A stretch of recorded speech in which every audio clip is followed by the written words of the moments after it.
Anvil's Paladin has finally been revealed, and whilst it might not be the capital ship some people were hoping for, it does look like a very capable gunship.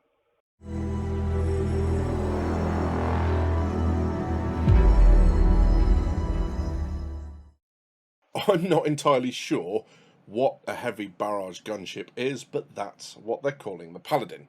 It's 53 meters long and looks set to dish out the maximum amount of hurt for the minimum amount of fuss. It's got 4 crew, 1 pilot and 3 remote gunners. Now, the gunner next to the pilot, we assume, will control the main weapon system, and it's this beastie quad size 5 turret, and it looks to run on rails. In some of the artwork, we can see it on top, lending it a sort of anti-fighter or anti-medium ship role, whereas in others it looks to be below the gunship, meaning it can act like a sort of C-130 Spectre gunship, laying down the hurt on ground targets and supporting your own ground forces, which is pretty cool and adds to the versatility of the vessel. It's also got, on the end of these little winglets, 2 dual size 4s, and the pilot, I would guess, gets access to 6 size 4 missile racks. It's worth noting that on the interior pictures that we've seen, there isn't much or any cargo space that is apparent, so it looks like lasers will be the best loadout for this vessel. The Paladin occupies a really interesting space when it comes to gunships.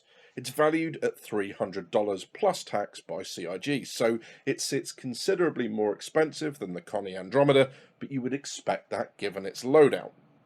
It's cheaper than both the Redeemer and the Starlance Attack, and that makes sense given the fact that it's not able to carry troops by itself. But its weapons loadout is no slouch. That's a lot of pretty big missiles, a really large quad turret, and not inconsiderable other weaponry. And I can imagine there's some Redeemer pilots out there who aren't that bothered about the ability to carry troops in those jump seats, who will be switching over to the Paladin and saving themselves some money into the process. I really like the external aesthetic of this ship. I love the big armoured kind of chonky feel to it. There's definitely some inspiration from the Hornet and the way that things are swept back and how the superstructure kind of works up towards that top quad turret. And there's definitely Valkyrie language in and around that cockpit, even without those blast shields. So it's really hard to kind of look at this and not see it in some sort of ground attack role as well as everything else it'll be able to do. It's got those cockpit blast shields, that's great, really pleased with that. They're working on the Carrack's ones right now, so I'm sure they're going to be great. Moving inside the ship, I'm not as much of a fan of the internals.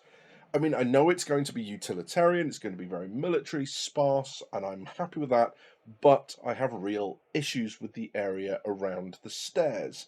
Not least because that little mess square, the seats and table, is kind of open to that stair space, and that feels very much like something Drake would do rather than something we should see from Anvil.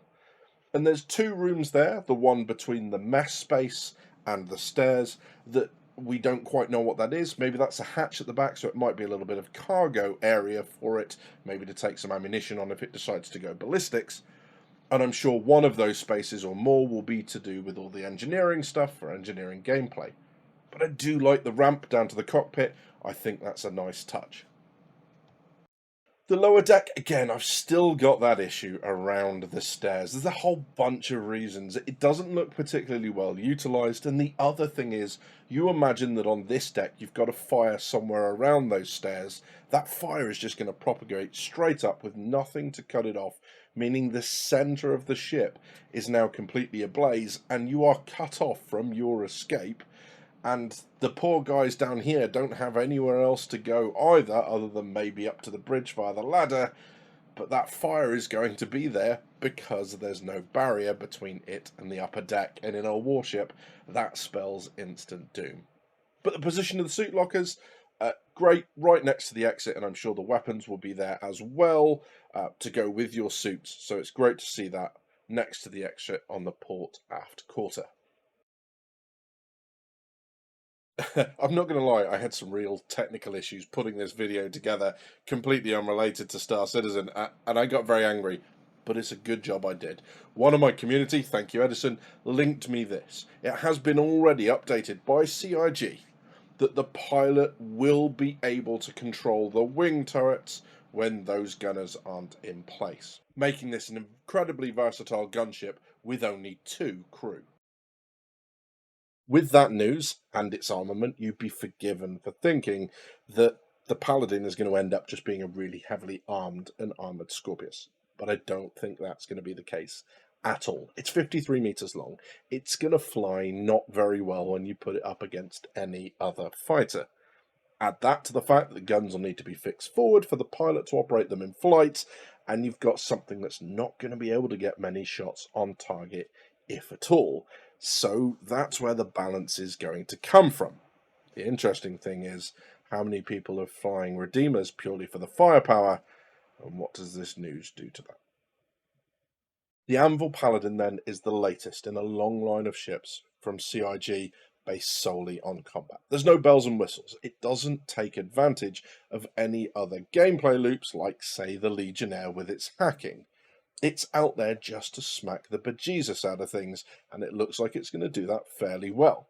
That also seems to be a tilt towards ground combat, and as we saw at CitizenCon, ground combat can't be ignored or written off as a novelty anymore. With base building, we're going to need to be able to support our troops, defend and attack bases, and a ship that's able to take that huge quad size 5 turret from on top to down below without having to fly upside down is going to do really well in that space.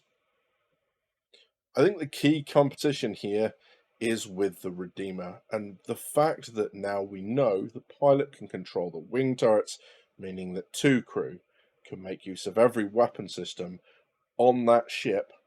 It's going to be a tough one to beat. That's an awful lot of firepower for 2 players. I can see a lot of Redeemer people, as I said before, wanting to make the switch, but it all depends on whether or not you need troops as well. If you do, the Redeemer is the clear choice. If not, maybe the waters get a little bit more muddy as to which one you choose. I myself won't be going for one. I don't really buy combat ships with real money.